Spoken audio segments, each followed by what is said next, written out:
Imagine walking where your dreams could take flight, only to be dismissed as if you didn't matter. Amelia Grant entered Centura Capital Bank that day with hope and a vision to bring change to her community. Instead, she was rejected, and her ideas were considered insignificant. But the dismissive manager didn't know that Amelia wasn't just walking away. She was preparing to return as the bank's owner, ready to expose the corruption beneath its polished surface. What happens when those in power are forced to reckon with someone they underestimated? And how does one woman's determination unravel years of greed and bias? The twists in this story will leave you stunned. Before we dive into this captivating tale of perseverance and justice, comment below where you're watching from today. If stories like this inspire you, don't forget to hit that subscribe button. The morning sunlight streamed through the grand glass doors of Centura Capital Bank, casting long, bright reflections on the polished marble floors. The soft hum of activity filled the air as customers moved in and out, some clutching stacks of documents, others engaging in hushed conversations with tellers. Among them, one figure stood out distinctly: Amelia Grant. Dressed in a tailored navy blazer, Amelia exuded confidence as her heeled shoes clicked purposefully against the floor. Check's folder is in her hands, brimming with months of meticulously compiled research and plans. Her mission today was clear: secure a business loan, touring her ambitious vision. Amelia's startup aimed to revolutionize affordable housing, a project deeply rooted in her desire to uplift underserved communities. Approaching the reception desk, she was met with a courteous but distant smile from a young woman behind the counter. "Good morning," Amelia began, her voice steady yet polite. "I have an appointment with Mr. Nathan Miles." The receptionist nodded briskly, making a quick phone call before motioning toward the bank manager's office. "You can proceed straight to his office," she said, her tone professional. Amelia could feel a few eyes lingering on her as she crossed the expansive lobby. She had grown accustomed to such looks. As one of the few women of color striving for recognition in the competitive world of business and finance, she knew the unspoken challenges she faced. Still, she held her head high, her determination unshaken. Today wasn't just about obtaining a loan, proving herself, and breaking barriers. Nathan Miles sat inside behind an imposing mahogany desk. His sharp gray suit and neatly combed hair gave him an air of authority, though his demeanor felt more rehearsed than genuine. He looked up as Amelia entered, extending a polite handshake that lacked warmth. "Miss Grant, welcome." "Please have a seat," he said, gesturing to the chair opposite his desk. "Thank you, Mr. Miles," Amelia replied as she took her seat, carefully placing her folder on the desk between them. The room was silent briefly as Nathan adjusted his glasses and glanced at the folder with mild curiosity.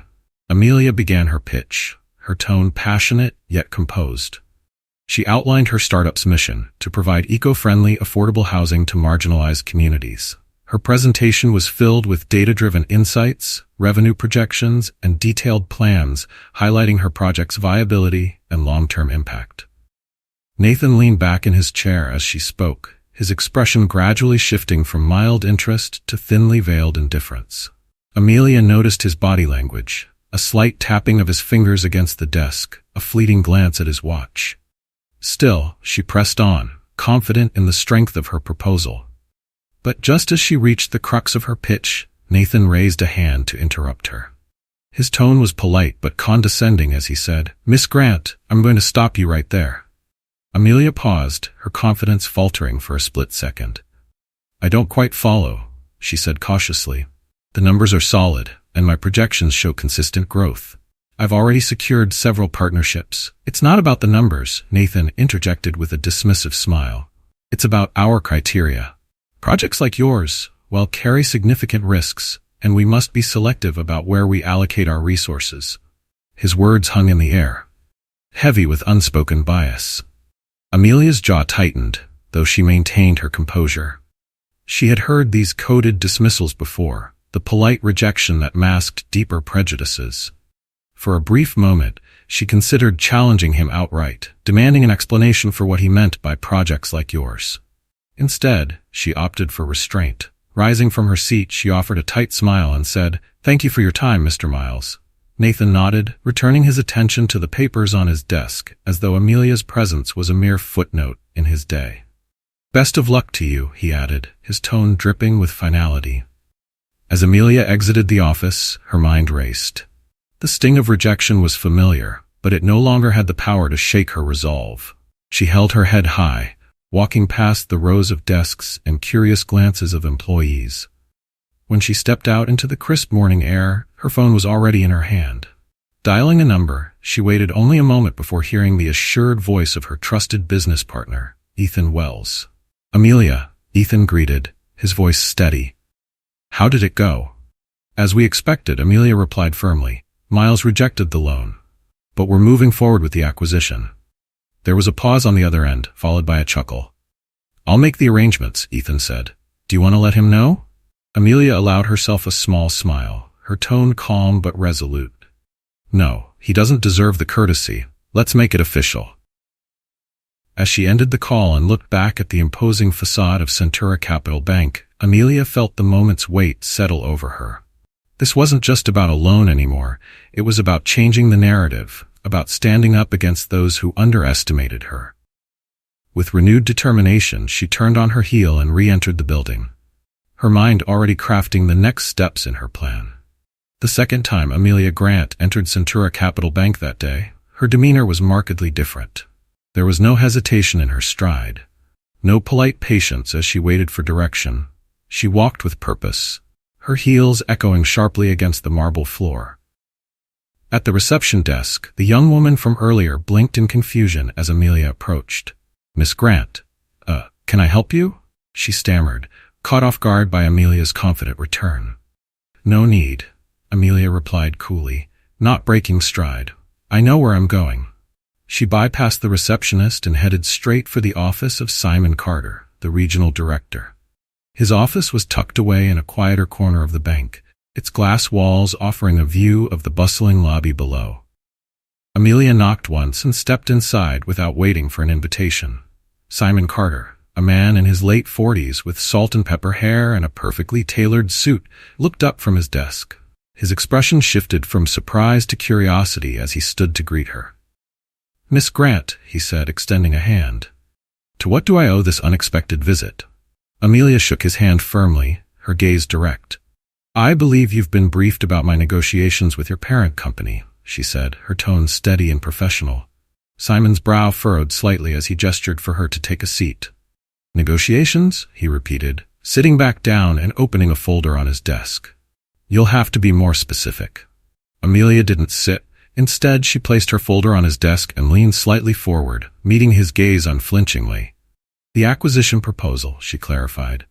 "As of this morning, the final terms have been approved. Effective immediately, I am the majority shareholder in Centura Capital Bank." The room fell silent as Simon processed her words. His expression shifted from confusion to realization and then to a measured respect. "Well," he said after a moment, leaning back in his chair. "Congratulations, that's certainly unexpected." Amelia allowed herself a subtle smile, but her tone remained businesslike. "Thank you. There are several immediate matters I'd like to address, starting with your branch manager, Nathan Miles." Simon's eyes flickered with caution. "What about him?" "I just had a meeting with him," Amelia said, folding her arms. "He dismissed my loan application outright, not because of a lack of merit, but because he decided I wasn't worth his time. That attitude has no place in a bank that I now control."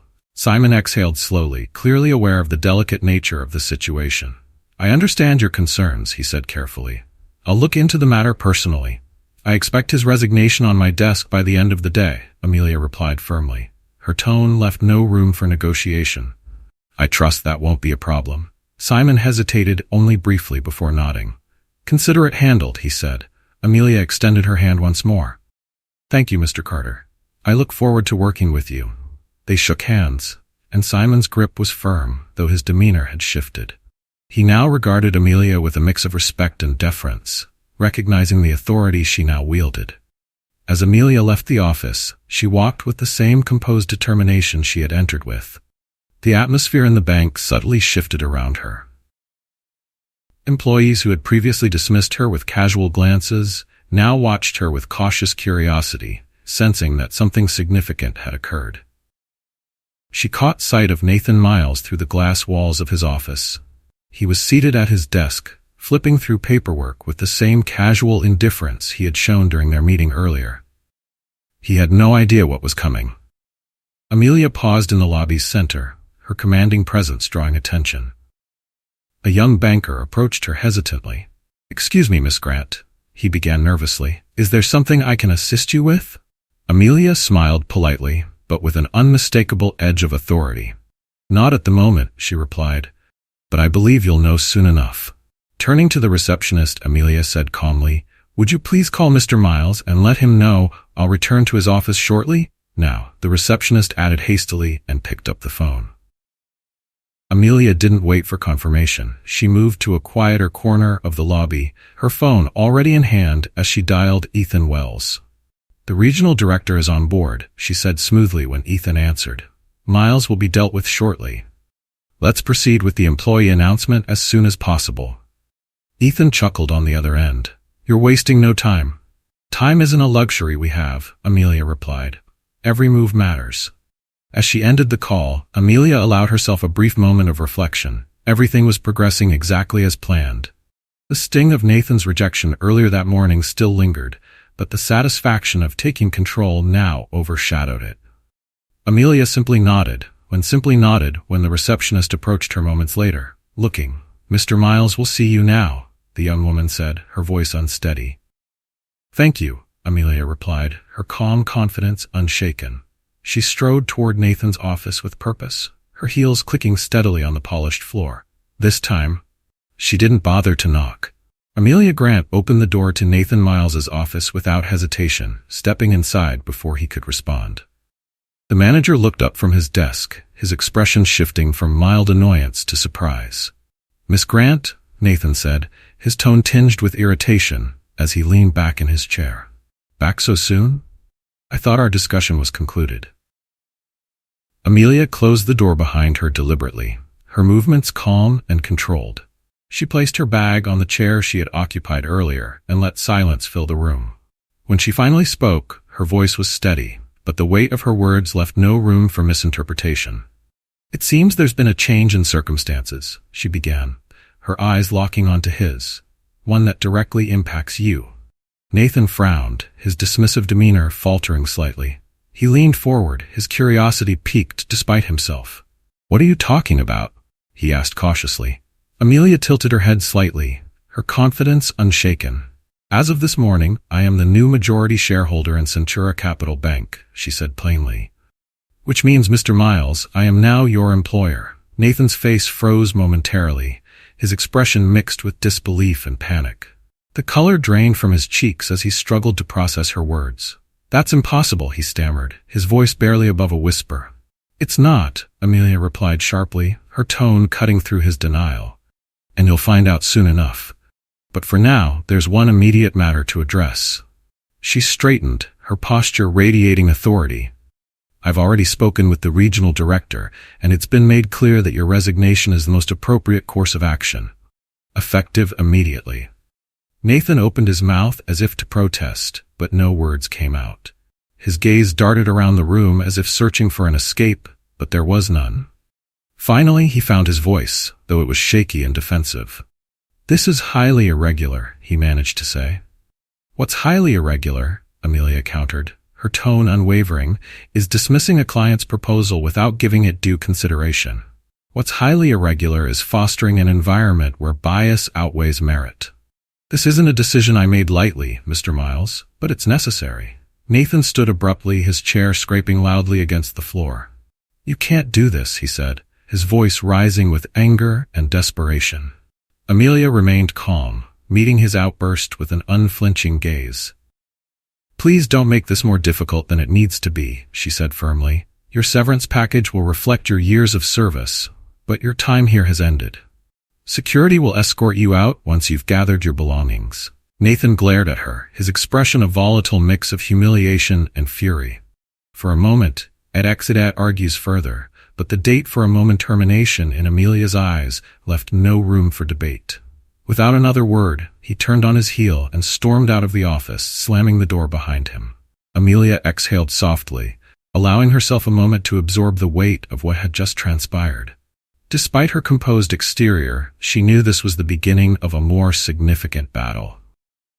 When she stepped out of Nathan's conversations, they were hushed, and employees exchanged wary glances, sensing something significant had occurred. Amelia walked toward the lobby's center with an air of calm authority. She caught sight of the receptionist, who quickly averted her gaze, her earlier aloofness now replaced by visible unease. Moments later, Simon Carter appeared, striding across the lobby to meet her. His expression was severe but respectful. "Miss Grant," he said, his voice carrying across the room, "I've gathered the staff in the conference room as you requested. They're ready when you are." "Thank you, Mr. Carter." Amelia replied with a nod. "Let's not keep them waiting." Following Simon down a short hallway, Amelia entered the conference room, where about 24 employees were seated around a large table. Their faces were a mix of curiosity, confusion, and apprehension. Among them was the young banker she had spoken to earlier, sitting stiffly with his hands folded in front of him. Conspicuously absent was Nathan Miles. Amelia stood at the head of the table, her presence commanding immediate attention. Simon remained by the door, watching silently as she addressed the group. "Good afternoon," Amelia began, her tone steady but authoritative. "As some of you may already know, I am Amelia Grant, the new majority shareholder of this institution." A ripple of murmurs moved through the room, employees exchanging startled glances. Amelia allowed them a moment before continuing. "I understand this is unexpected," she said, her gaze sweeping across the room. "But I want to assure you that my focus is on the growth and success of this bank. However, success starts with respect and accountability, which applies to everyone at every level." Her words hung in the air, heavy with implication. Some employees sat up straighter, their attention entirely on her. Others avoided her gaze, their expressions guarded. "I'll be reviewing the practices and policies of this branch closely," Amelia continued, "and there will be necessary changes to ensure this is a place where fairness and professionalism are upheld at all times." Before anyone could respond, the door opened and Nathan entered. His face was flushed, his usual composure replaced by a strained attempt at professionalism. Amelia turned to him, her expression neutral but her eyes sharp. "Mr. Miles," she said, addressing him in front of the room, "I was just explaining that changes are underway, and your role in this organization has been reevaluated." Nathan froze in the doorway, his jaw tightening. "I see," he said stiffly, his voice barely masking his frustration. Amelia gestured toward the empty chair at the far end of the table. "Please, take a seat," she said calmly. "There's much to discuss, and I wouldn't want you to miss the opportunity to reflect on today's events." The tension in the room was palpable, as Nathan hesitated, clearly aware that the power dynamic had shifted entirely. He finally sat down, his movements slow and deliberate, but his gaze never met Amelia's. Amelia's voice filled the room again, steady and relentless. "This isn't just about a single decision or individual," she said, her words directed at the group but weighted toward Nathan. "This is about creating an environment where every person, client or employee, is treated with the dignity they deserve."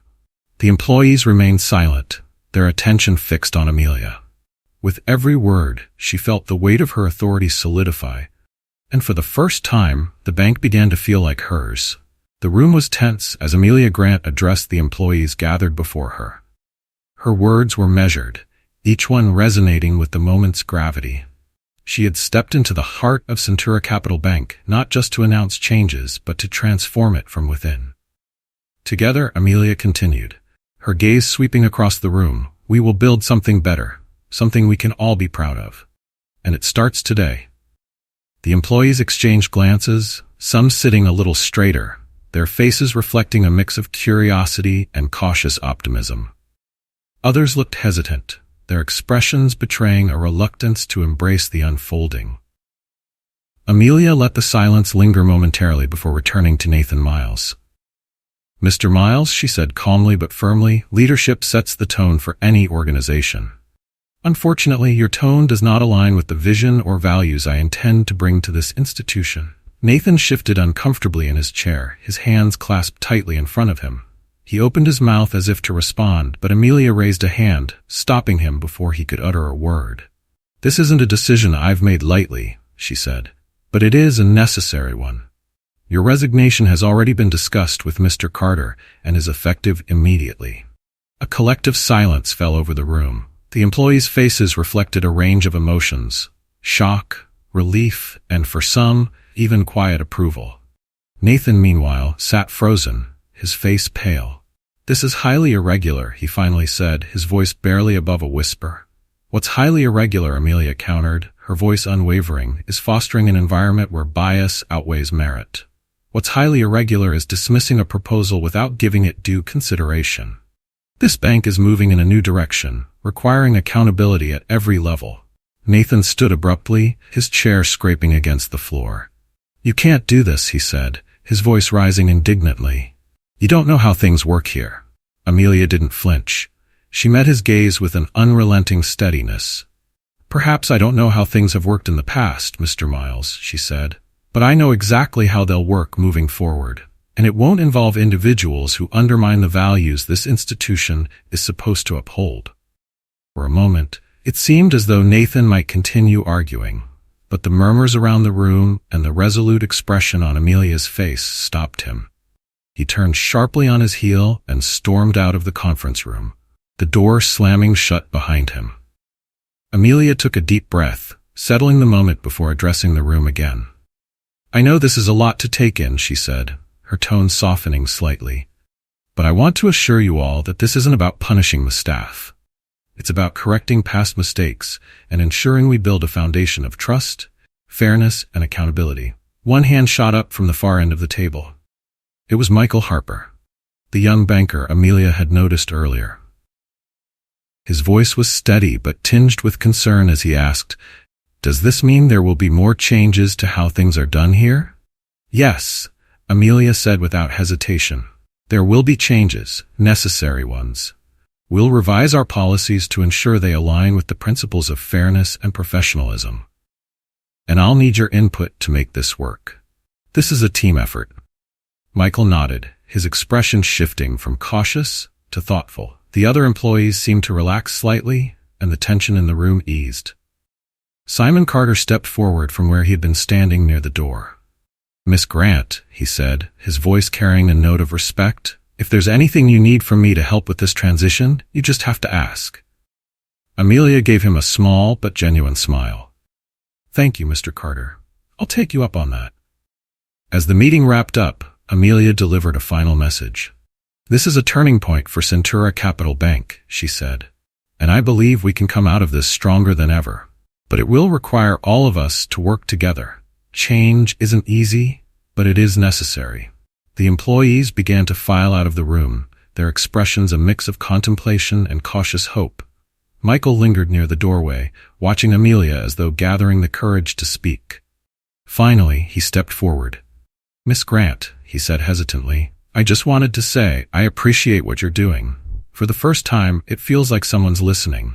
Amelia's smile widened slightly, and she extended her hand. "Thank you, Michael.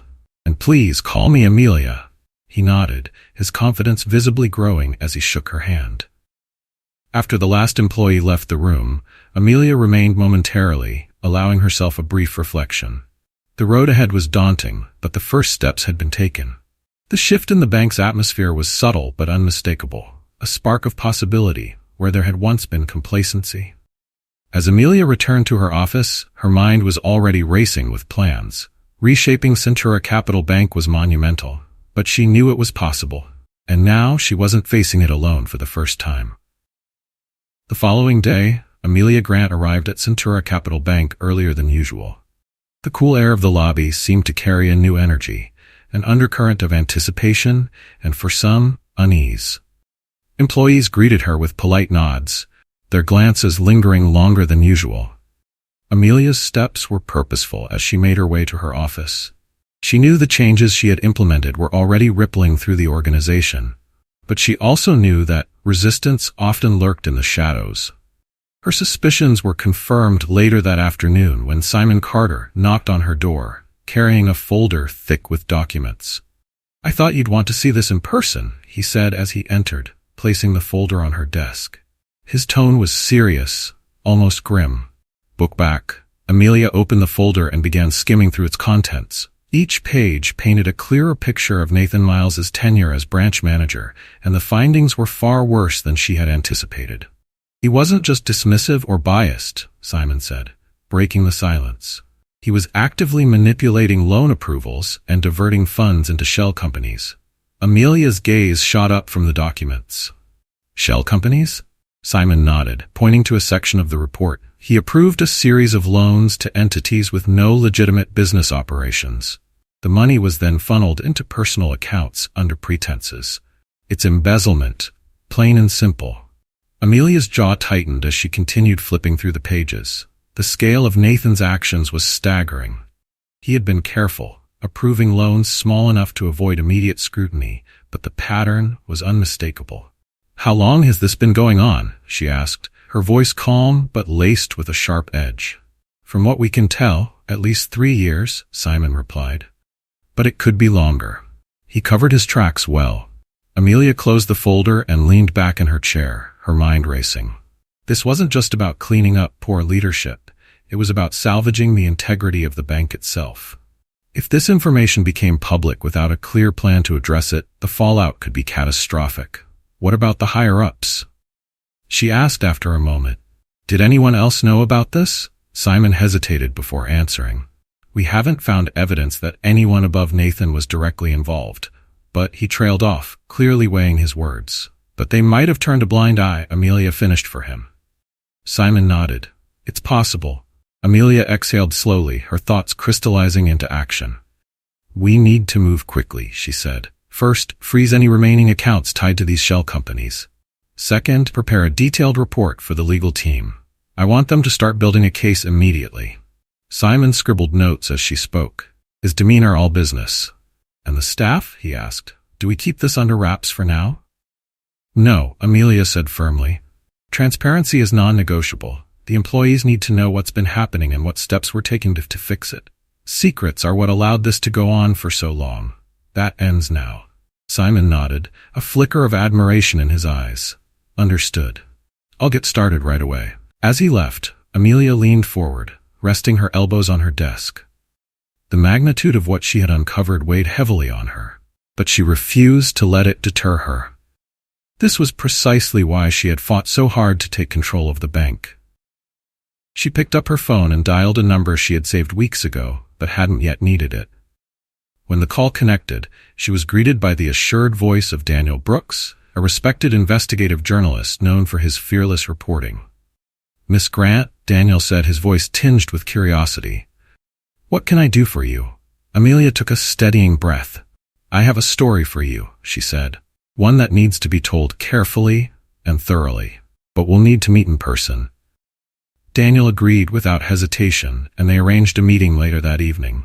As Amelia ended the call, she felt a surge of determination. This wasn't just about holding Nathan accountable. It was about restoring the trust and reputation of the institution he had tainted. That evening, Amelia met Daniel at a quiet cafe downtown. The atmosphere was calm, a stark contrast to the intensity of their conversation. "All right, Miss Grant," Daniel said, his pen poised over a notebook. "You've got my attention. What's going on at your bank?" Amelia didn't waste time. "What I'm about to share is sensitive, but it's necessary," she began. Nathan Miles, the former branch manager, was involved in a long-term scheme to approve fraudulent loans and divert funds into personal accounts. We've uncovered evidence that spans at least 3 years, possibly longer. Daniel's eyebrows shot up. "And you're willing to go public with this?" "Yes," Amelia said firmly.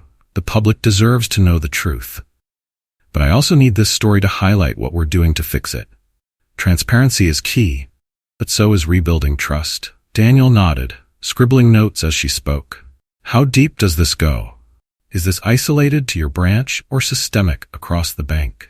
"For now, the evidence points to Nathan acting independently within this branch," Amelia explained. "But we're conducting a full audit to ensure this behavior hasn't spread further." Daniel leaned back in his chair, his expression thoughtful. "What happens if this blows up bigger than you expect? Lawsuits, regulatory scrutiny, a hit to your client base, it's a lot to risk." Amelia met his gaze without flinching. That's a risk I'm willing to take, she said. Because the alternative is worse, letting corruption fester and go unchecked. I'm not here to preserve the old ways of doing business. I'm here to rebuild, no matter how messy it gets. Daniel regarded her for a moment, then smiled faintly. You're taking a big gamble, Miss Grant, but I respect it. They agreed on a 48-hour window before the story would go public, giving Amelia time to inform the employees and stakeholders. As she left the cafe, Amelia felt the weight of her decision settle over her. Her path was fraught with challenges, but it was the only one that aligned with her vision for the bank and herself. 2 days later, Amelia Grant stood in the largest conference room of Centura Capital Bank, facing a sea of employees. The air was heavy with anticipation and unease, the murmurs of hushed conversations filling the space before she began. Simon Carter stood at the back of the room, his posture steady but watchful. Even those who knew what to expect wore guarded expressions. Amelia's presence at the head of the room was commanding, her calm demeanor signaling that this was not just another routine meeting. Good morning, Amelia began, her voice steady and clear. The murmurs subsided and the room fell silent. I've called this meeting because I believe in transparency, she said. And I owe it to you to be honest about what we've uncovered. She paused, letting her words settle. The employees exchanged uneasy glances, sensing the gravity of what was to come. Over the past several days, our internal audit has revealed serious misconduct within this branch, Amelia continued. Fraudulent loans, misappropriation of funds, and unethical practices have gone unchecked for years.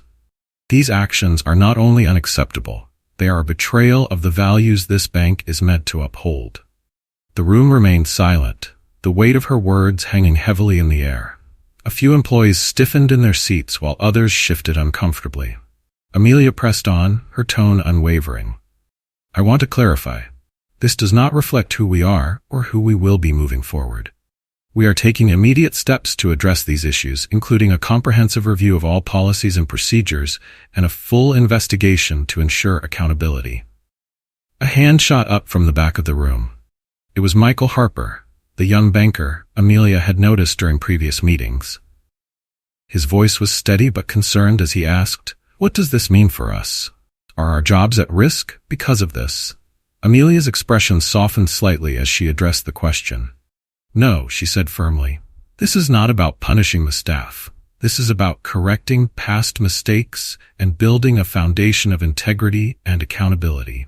If anything, this is an opportunity for all of us to step up and be part of the solution. Her words show some of the tension in the room. A few employees nodded subtly, their expressions shifting from worry to cautious optimism. Another hand went up, this time from a senior loan officer near the front. Miss Grant, he said, his tone respectful but hesitant, what safeguards are we putting in place to prevent this from happening again? We're implementing stricter oversight on loan approvals, Amelia replied. We're also introducing new training programs focused on ethics and accountability, and will appoint an independent compliance officer to monitor these processes moving forward. The employee nodded thoughtfully, and Amelia could sense a growing acceptance among the group.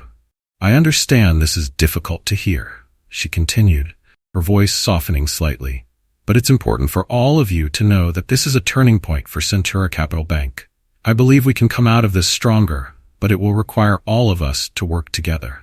The employee sat quietly for a moment, absorbing her words. Then slowly, Michael raised his hand again. Miss Grant, he began, his tone careful but determined. I just want to say thank you. It's been frustrating to watch things go unchecked for so long. I think this is exactly what we need. Amelia smiled faintly, her expression one of gratitude. Thank you, Michael. Your support and your honesty mean a great deal. As the meeting ended and employees began to file out, Amelia felt a shift in the room's energy. While some remained skeptical, others seemed to walk with renewed purpose. Simon approached her as the last few employees trickled out, his expression thoughtful. You handled that well, he said simply. Better than I expected. Amelia allowed herself a faint smile. Thanks, but the hard part is just beginning. Simon nodded. If anyone can pull it off, it's you. Amelia's thoughts were already turning to the next steps as she returned to her office. She began drafting an official statement for the bank's clients and stakeholders, carefully balancing transparency with reassurance. The statement acknowledged the issues uncovered during the audit, outlined the actions to address them, and reaffirmed the bank's commitment to integrity and community engagement. Every sentence carried her stamp, a promise that this would be a different kind of institution under her leadership. Later that afternoon, Simon called her with an update. "We've frozen the accounts tied to the shell companies," he said. "Legal is confident we have enough to pursue charges against Nathan Miles." "Good," Amelia replied. "What about the external auditors? Have they started reviewing the other branches?" "They're on it," Simon confirmed.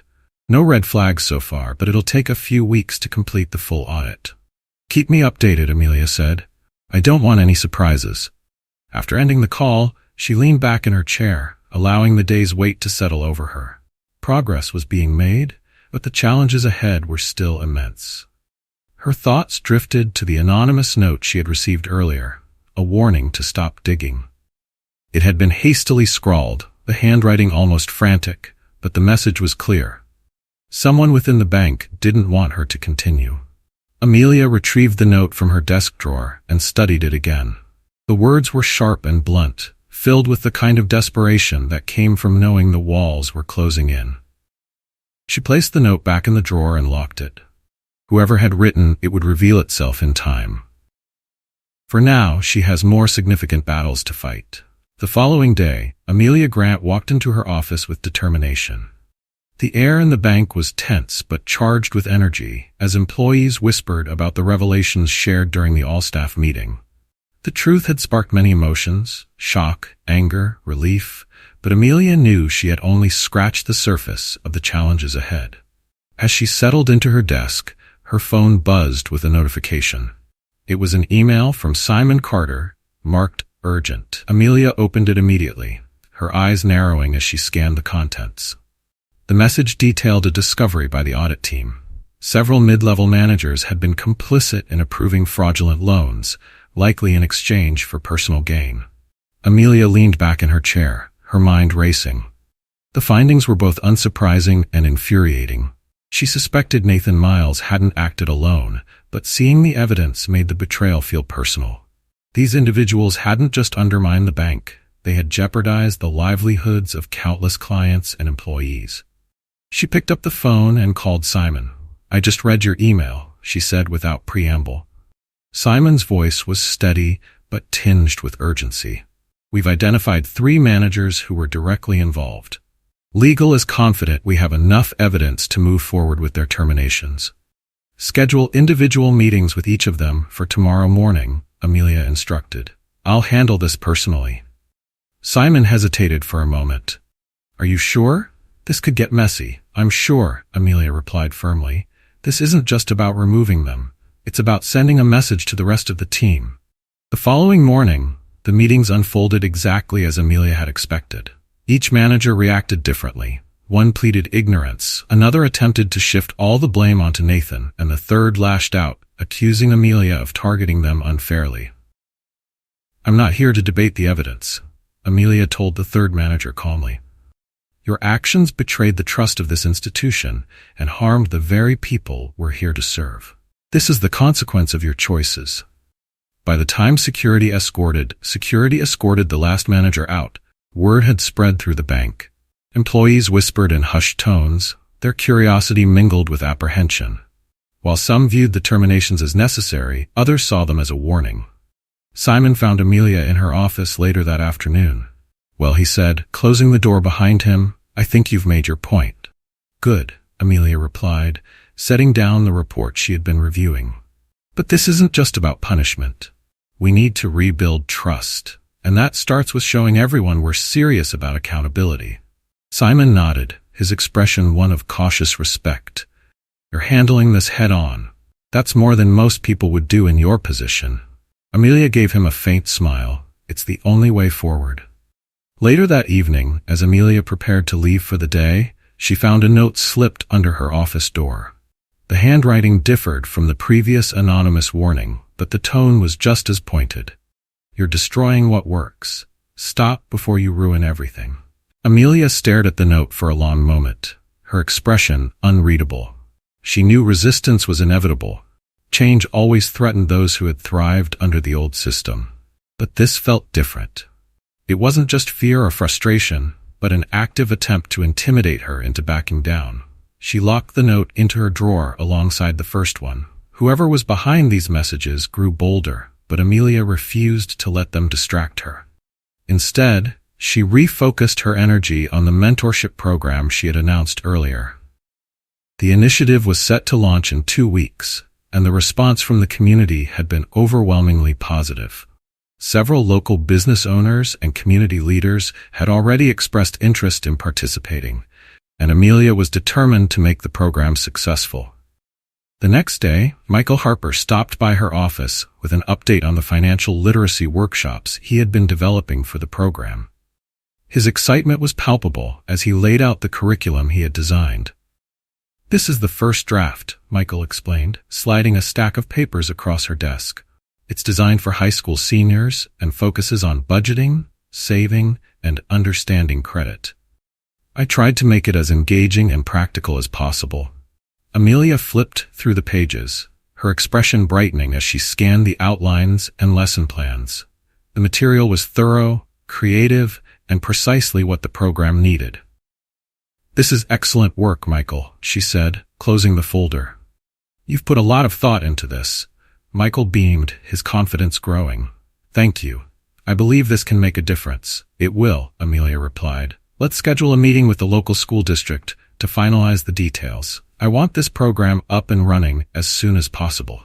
As Michael left her office, Amelia allowed herself a moment of satisfaction.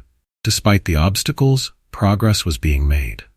The mentorship program wasn't just an initiative, but a tangible step toward reshaping the bank's relationship with the community. But the anonymous notes lingered in her thoughts, a quiet reminder that not everyone welcomed change. As she prepared to leave for the evening, Amelia pulled the second note from her desk and studied it again. The message was clear. Someone within the bank saw her efforts threatening their comfort or power. Instead of letting it deter her, Amelia confronted the resistance head-on. She called Simon, her tone calm but resolute. "I want a full audit of department-level operations," she said. "Focus on expense reports, client records, and interdepartmental communications. I want to know exactly where every penny and every policy stands." Simon hesitated briefly. "Do you think this is connected to the notes you've been getting?" "I don't think," Amelia replied. "I know. Something doesn't add up here, and I need answers." As she ended the call, Amelia leaned back in her chair, her reflection staring back at her from the window. Change was never easy, and it often revealed hidden cracks in the foundation. But cracks could be sealed, and weak structures could be rebuilt. Whoever thought they could intimidate her clearly didn't understand who they were dealing with. The following morning, Simon Carter entered Amelia Grant's office with a thick folder tucked under his arm. His expression was grim but focused. Without a word, he set the folder on her desk and gestured for her to open it.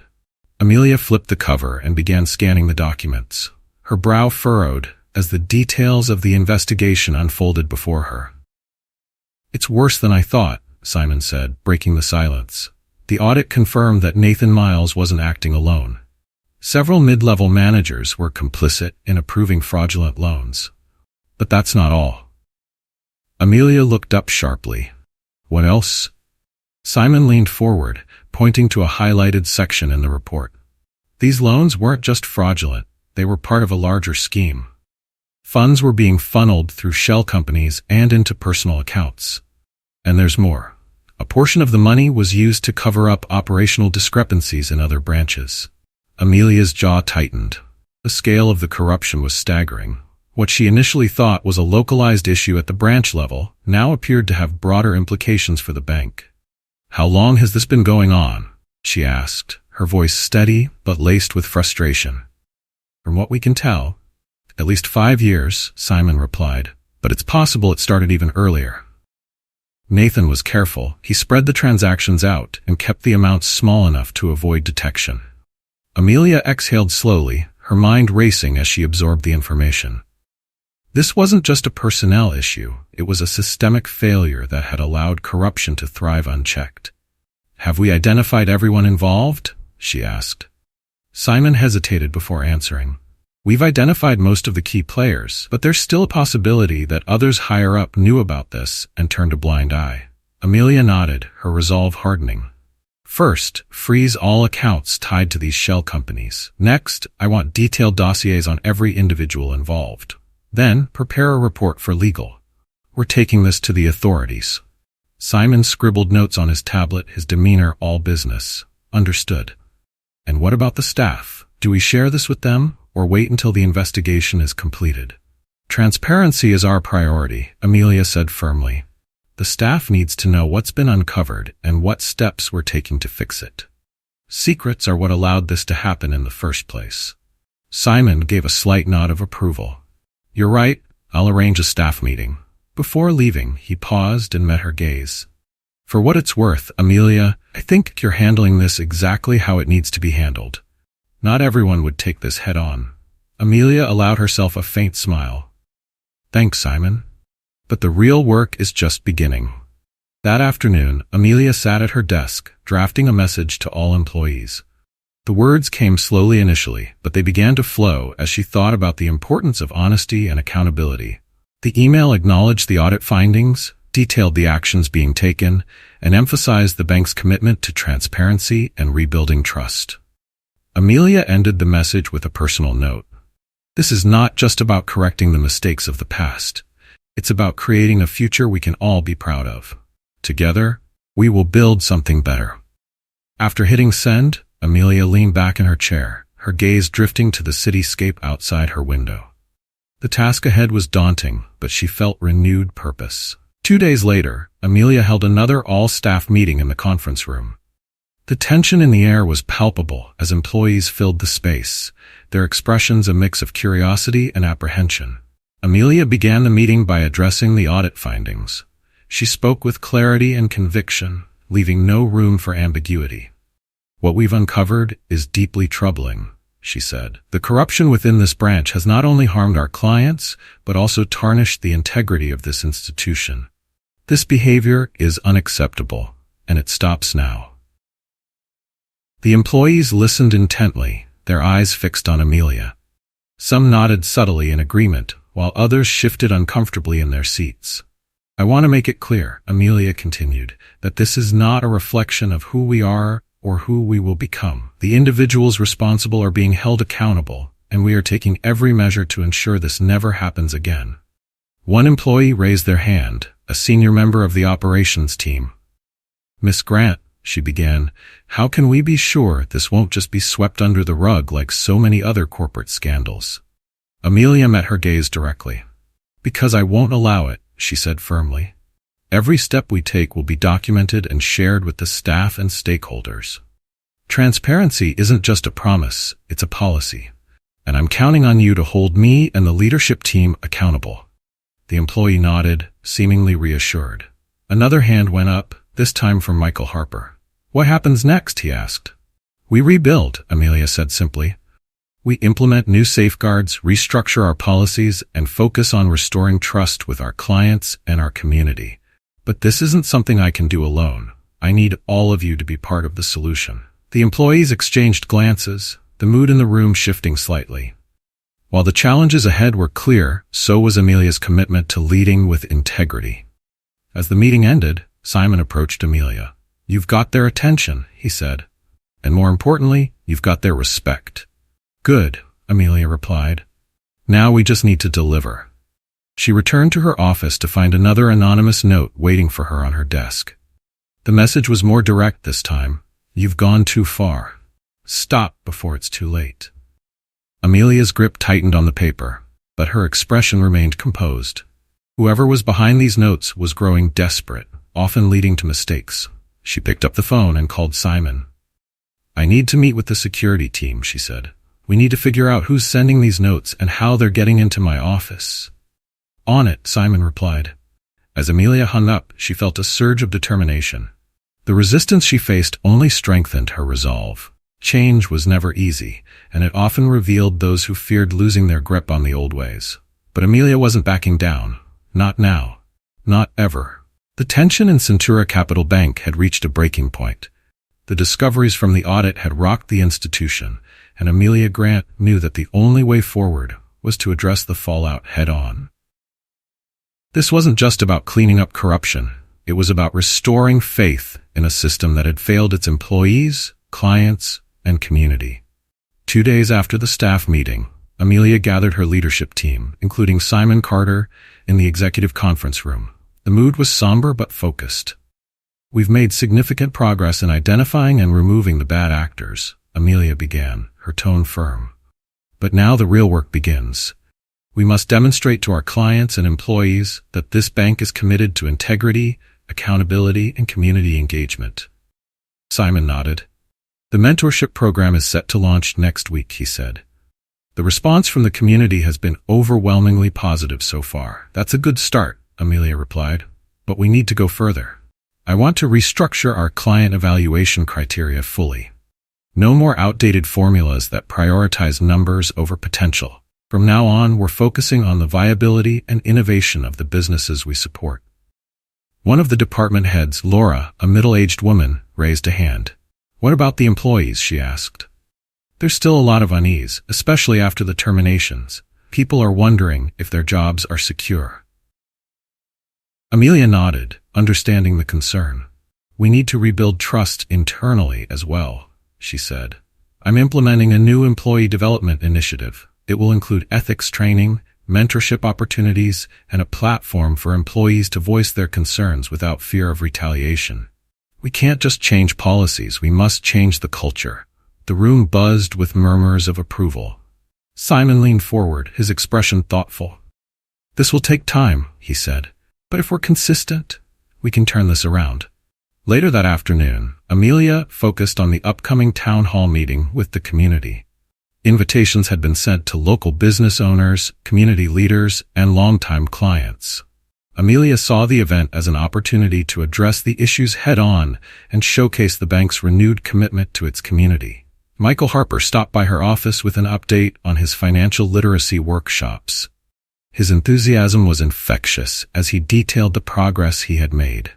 "I've finalized the curriculum for the high school sessions," Michael said, setting a binder on her desk. "I've also contacted local teachers to see how we can tailor the material to their students' needs." Amelia flipped through the binder, her expression brightening. The lesson plans were thorough and engaging, with practical advice that could make a real difference for students. "This is fantastic work, Michael," she said. "You've gone above and beyond." Michael grinned. "I just want to do my part," he said. "This program feels like it could change things." "It will," Amelia replied. "And your dedication is a big part of that." On the day of the town hall meeting, the bank's largest conference room had been transformed. Rows of chairs faced a podium flanked by banners displaying the bank's new slogan, integrity, growth, community. The energy in the room was electric as guests began to arrive, their expressions a mix of curiosity and skepticism.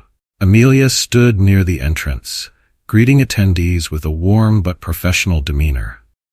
She recognized many faces, small business owners she had worked with in the past, community leaders vocal about the bank's shortcomings, and clients who remained loyal despite the turmoil. Michael and several other employees moved around the room, helping guests find seats and distributing materials about the mentorship program and upcoming workshops. Simon lingered by the coffee station, keeping a watchful eye on the proceedings. When it was time to begin, Amelia stepped to the podium, her presence commanding immediate attention. The room fell silent as she surveyed the crowd. "Good evening," she began, her voice steady but purposeful. "Thank you all for being here tonight. I know that over the past few weeks, many of you have had questions about the changes happening at this bank, my leadership, and our direction. I'm here tonight to address those questions openly and honestly." She paused, letting her words settle. "When I acquired Centura Capital Bank, I envisioned a place that didn't just serve its clients, but uplifted its community. However, I discovered a system plagued by practices that betrayed that vision. Corruption, bias, and unethical behavior had taken root, and it was clear that change was not just necessary, it was overdue." The crowd listened intently, their expressions a mix of intrigue and concern. Over the past few weeks, we've taken significant steps to address these issues, Amelia continued. We've removed individuals responsible for unethical behavior, launched a full audit of our operations, and implemented new safeguards to ensure transparency and fairness. But these are just the first steps. True change takes time, and it requires collaboration. A hand went up near the middle of the room. It was a woman in her 50s, a longtime client who owned a family-run bakery. "Miss Grant," she said, her tone skeptical, "how can we trust these changes will stick?" "We've heard promises like this before." Amelia nodded, acknowledging the question. "That's a fair concern," she said. "Trust isn't something I can ask for, I have to earn. That's why I'm inviting each of you to hold us accountable. We'll host monthly progress updates, and you'll see firsthand what we're doing to uphold our commitments." The woman nodded thoughtfully, her skepticism softening slightly. Another hand went up, this time from a young man who ran a local cafe. "What about people like me?" he asked. "I've applied for loans here before and got turned down every time. What's going to be different now?" Amelia met his gaze, her tone empathetic but resolute. "What's different is that we're changing how we evaluate applications. We're focusing on potential and viability, not just rigid formulas. I can't promise every application will be approved, but I can promise you this. You will always get a fair shot." Murmurs of approval rippled through the crowd, the mood in the room shifting. For the first time, Amelia could sense hope replacing doubt. "This bank belongs to the community," she said, her voice rising with conviction. "And it's time it reflected the values and diversity of the people it serves. Together, we can build something better, something we can all be proud of." When she finished, the room erupted into applause. Not everyone clapped, but the energy in the room had undeniably changed. The skeptics hadn't all been won over, but they were listening, and that was a start. Amelia Grant arrived at Centura Capital Bank with a renewed sense of purpose the morning after the town hall meeting. The feedback from the event had been overwhelmingly positive, with several attendees expressing optimism about the bank's new direction. For the first time since she took over, Amelia felt that trust, though fragile, was beginning to take root. Walking through the lobby, she noticed subtle changes in employee behavior. The nods of acknowledgement were more confident, the whispered conversations were less frequent, and a few employees even greeted her with smiles. The atmosphere wasn't entirely free of tension, but there was a noticeable shift, a sense of cautious hope, replacing the uncertainty that had previously hung. Simon Carter was waiting for her outside her office, holding a tablet with updates. "Morning," he said, falling into step beside her. "We've already had several follow-ups from the town hall. A few local business owners want to discuss partnerships, and there's been a lot of interest in the mentorship program." "That's great news," Amelia replied as she unlocked her office door. "What about the internal audit? Any new developments?" Simon's expression grew serious. Legal found additional discrepancies tied to Nathan Miles's dealings. It looks like he wasn't entirely acting alone. "We've identified 3 mid-level managers who were complicit in approving fraudulent loans and receiving kickbacks." Amelia's steps slowed slightly. "Do we have names?" Simon nodded. "We're finalizing the investigation, but the evidence is solid. Legal recommends immediate termination." Amelia sighed, her resolve hardening. "Schedule meetings with each of them. We'll handle this quietly but swiftly. I want them out before the end of the week." "Understood," Simon said. "And the external audit of other branches is ongoing. No major red flags yet, but it's too early to be sure." "Keep me updated," Amelia replied. "I don't want any surprises." Later that morning, Amelia sat at her desk, reviewing emails from community leaders and clients who had attended the town hall. While many expressed cautious optimism, one message stood out. It was from an anonymous sender, with the subject line, "You're digging too deep." Amelia opened the email, scanning the blunt message. "This is bigger than you think. Stop before it." Her stomach tightened, but she refused to let the unease settle. Resistance was expected, even hostility, but this felt different, like a threat. Forwarding the email to Simon with a simple note, "Add this to the investigation," Amelia shifted her focus back to the mentorship program. The program's launch was scheduled for the following week, and the response from the community had been encouraging. Amelia knew its success would be critical in reshaping the bank's reputation. By mid-afternoon, Michael Harper stopped by her office with an update on the financial literacy initiative. His enthusiasm was infectious as he detailed his plans. "I've finalized the schedule for the workshops," he said, setting a printed itinerary on her desk. "The first session will be for high school seniors, focusing on budgeting, saving, and understanding credit. We've already had a great response from the local schools." Amelia smiled as she scanned the document. Michael's level of detail and thought in the program was evident. "This is excellent, Michael," she said. "You've done a fantastic job." "Thank you," he replied, his confidence growing. "I believe this can make a difference." "It will," Amelia assured him. "And I want you to lead the first session. Your passion for this program is what the students need to see." Michael's eyes widened slightly, but he nodded, determination shining through his nerves. "I won't let you down." The following week, the mentorship program officially launched in the bank's largest conference room. The space was filled with young entrepreneurs, high school students, and community leaders, all eager to participate in the workshops. Banners displaying the program's "Empowering the Future" tagline decorated the room, setting a tone of inspiration and hope. Amelia stood at the front of the room, flanked by Michael and a few other employees who had volunteered to lead sessions. As she addressed the crowd, she felt a surge of pride. "This program represents the future of Centura Capital Bank," she said. "It's about more than loans and accounts, building relationships and empowering the people who make our community thrive." The audience responded with applause, their enthusiasm palpable. Michael took over, diving into the first workshop with a confidence that reflected the transformation Amelia had seen in him over the past few weeks. Watching him speak, she felt a deep sense of validation. As the bank quieted that evening, Amelia returned to her office and gazed at the city lights. The day had been a resounding success, but she knew the road ahead was still filled with challenges. The anonymous threats lingered in the back of her mind, a reminder that not everyone embraced change. She reached for her phone and called Simon. "How's the investigation into the emails coming?" she asked. "We're narrowing it down," Simon replied. "It looks like they're being sent from within the bank, but the sender has been careful. We'll need more time to identify them." "Keep me updated," Amelia said, her voice firm. "Whoever's behind this needs to understand that intimidation won't work." As she ended the call, she felt a renewed sense of determination.